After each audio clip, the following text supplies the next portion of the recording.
I never thought my grandpa's farm hid anything more than corn, old tires, and rusty tractors. But everything changed that Saturday when I finally decided to start the old Massey Ferguson that had been sitting behind the shed since the 90s. Grandpa always said, "Don't touch it. It doesn't run anymore," but there was something strange in his voice back then. Not anger, not fear. Rather, something like anxiety. If only I had known then what my actions would lead to. I pulled the tractor into the middle of the yard.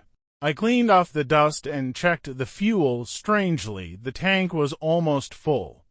Even the oil didn't look dried out. When I opened the hood, everything inside looked, well, almost new, as if someone had secretly been taking care of it. There was no key in the ignition, but on the dashboard I saw a red button, large, round, bright red. It looked out of place, somehow technological. Beneath it was an inscription in English, "Press in case of emergency," but I pressed it. Just because I wanted to know what would happen. At first, nothing. But after a few seconds, the tractor gently vibrated. I thought it was just old wires shorting out. But then, right beneath me, in the ground, something clicked, then again and again. I turned around and saw a patch of earth a few meters from me begin to sink downwards.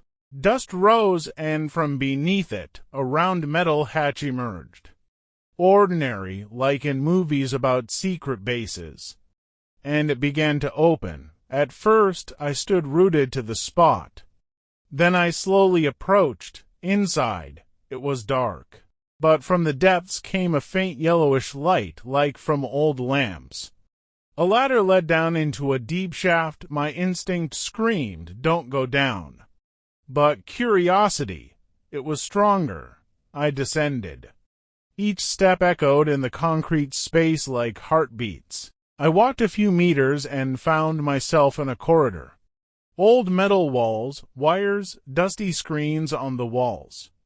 On one monitor, "Welcome back," Captain lit up. "Captain, is that?" "Grandpa." Further on was a room. It looked like a command center. A map of the area, a radio station, a box with documents. I opened it. Inside, a photo of Grandpa in Army uniform. And behind him, the same tractor. I sat there, silently, for about 10 minutes. On one of the papers, a plan was printed, Operation Phoenix.